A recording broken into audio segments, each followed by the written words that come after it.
Hi guys! Welcome back to my YouTube channel. Good morning, good afternoon, good evening sa ating lahat. Saan man tayo sulok ng mundo, sana ay nasa mabuti tayong kalagayan at ligtas sa anuman masamang kapahamakan. At bago ang lahat, shoutout muna ako sa founder ng Kalingap, Kuya Val Santos Matubang at Edna Vlogs. Kalingap Rob, syempre kay Jack Matubang. At sa lahat ng mga sponsor na walang sawa tumulong sa mga nangangailangan, more blessing to come para tuloy-tuloy ang inyong pagtulong. Ito na nga guys, mayroon lang tayo dito re-reactionan, walang iba kundi itong kaguluhan ngayon na gulong viral.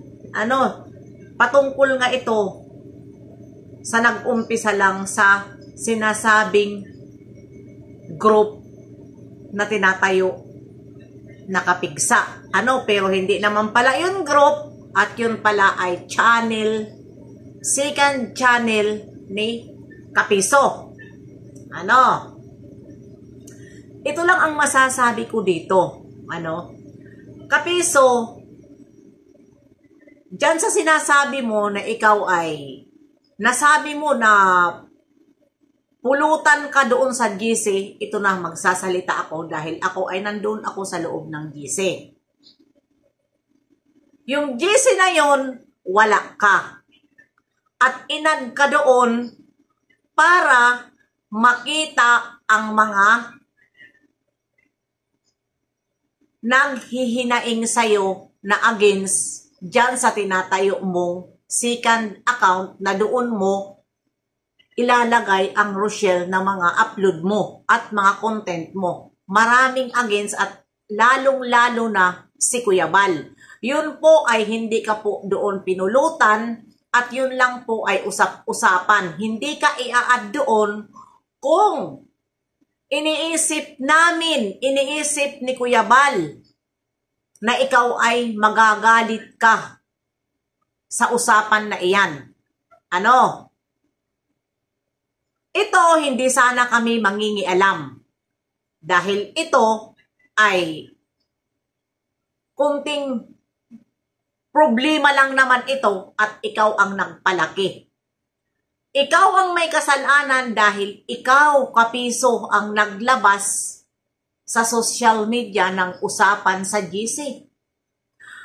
Na sana, inad ka nga doon para mag-usap-usap doon kung ano ang sasabihin mo doon kasi nandoon naman ang mga official din ng Karipa. Kung ano ba ito?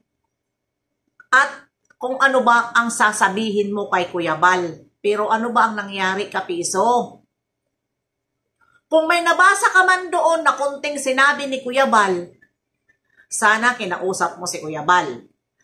Kung si Maymay man ang may masamang nasabi doon at si Dindo o sino pa, dapat, Kapiso, yun ang binanatan mo sa ngayon na pangyayari. Hindi dapat si Kuya Val ang iyong banatan na araw-araw na lang na at ito. Wala ka ng humpa nakababanat kay Kuya Val. Ano ba nangyari? Masakit lang sa kalooban, Kapiso. Dahil ang ama ng Kalingap ang binabanatan mo. Na total, dyan naman tayo nakakuha ng viewer at content sa kanila. Masama ba, Kapiso, na ikaw ay hindi payagan ni Kuya Val na gumawa ka ng kapigsa? Masama na ba sa'yo? Total, Kapiso, hindi ka na dapat magtayo pa ng second account mo. O ano pa dyan? Dahil kumikita ka naman sa mga content nila, hindi ka pa ba kontento sa channel mo? At magtatayo ka ng ganyang kapigsa na alam mo naman, yung mga viewer ng Rochelle ay puro against kay Kuya Val. Yan ang number 1 na hindi ka pinayagan dyan dahil nakikita dyan sa mga content mo na hindi mo man lang masaway ang mga nambabas sa kanila.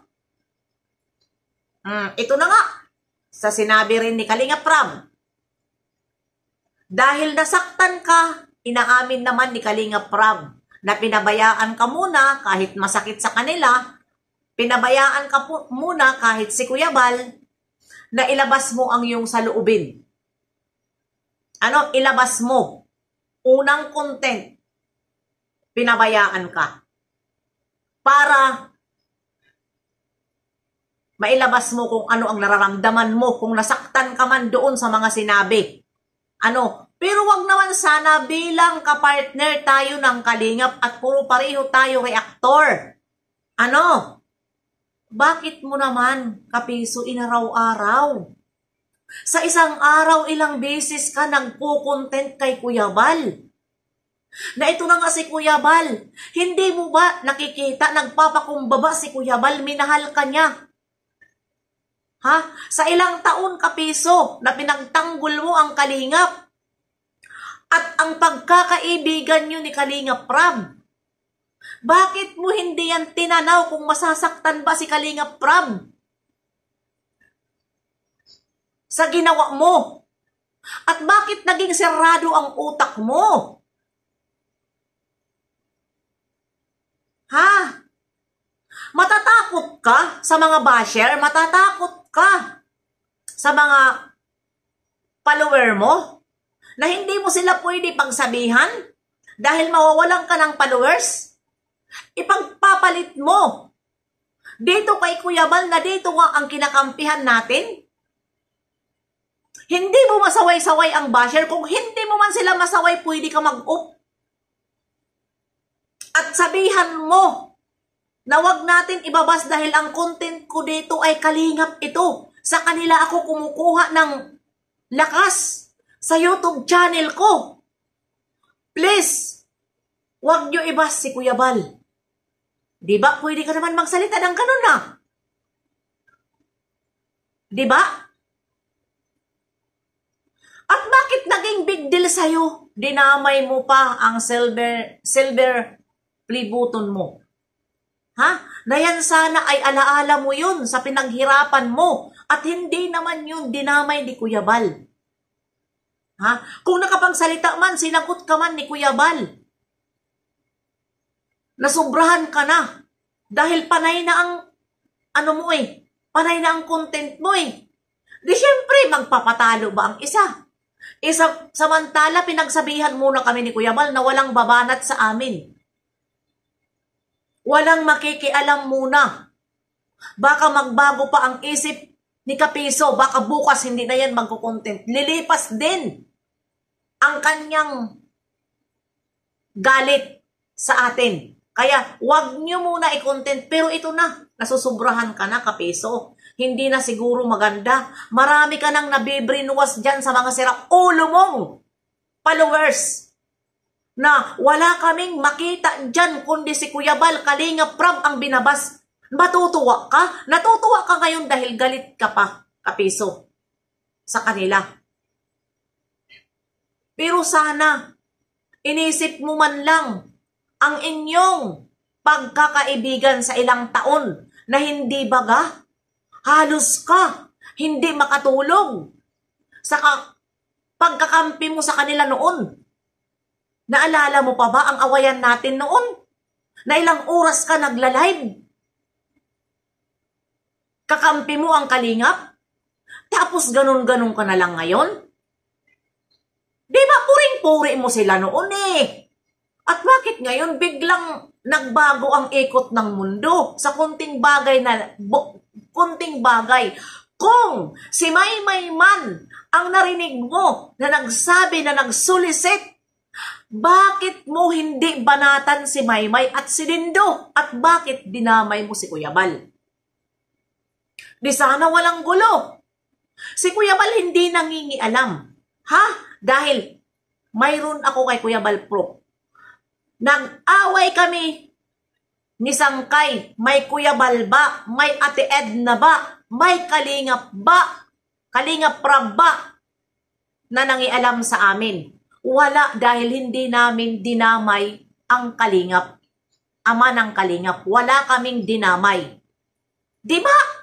Nagbanatan kami sa amin lang. Sana ganun ang ginawa mo, Kapiso.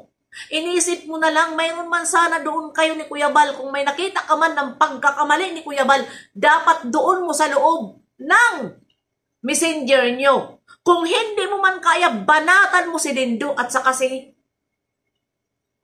Maymay. Dahil yun man ang narinig mo. Di ba? Yun ang unang content mo eh. Si Maymay eh. Oh, di sana. Hindi ngayon malala. Si Kuya Bal, hindi ka kinontent dahil yun lang naman sana. Si Kalingap Prab dapat hindi ka na pinakialaman. Pero wala na.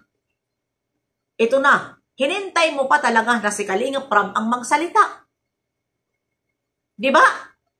Kaya yun lang kapiso, huwag ka sa akin magalit dahil alam ko naman mayroon din ako utang na loob sa'yo dahil sinashoutout mo ako at pinopromote mo ang aking channel. Pero hindi pwede na hindi ako magsalita dahil pareho tayo reaktor at iisa lang ang ating nire-reaksyonan. Kalingap lang. Pero hindi na pwede siguro ngayon na pati si Kuya Bal ginaganon mo. Diba? Pwede ka naman mag-stop eh. Pwede ka naman magpakumbaba. Nung sinabi ni Kuya Bal na mahal namin si Kapiso. Nakakalungkot lang.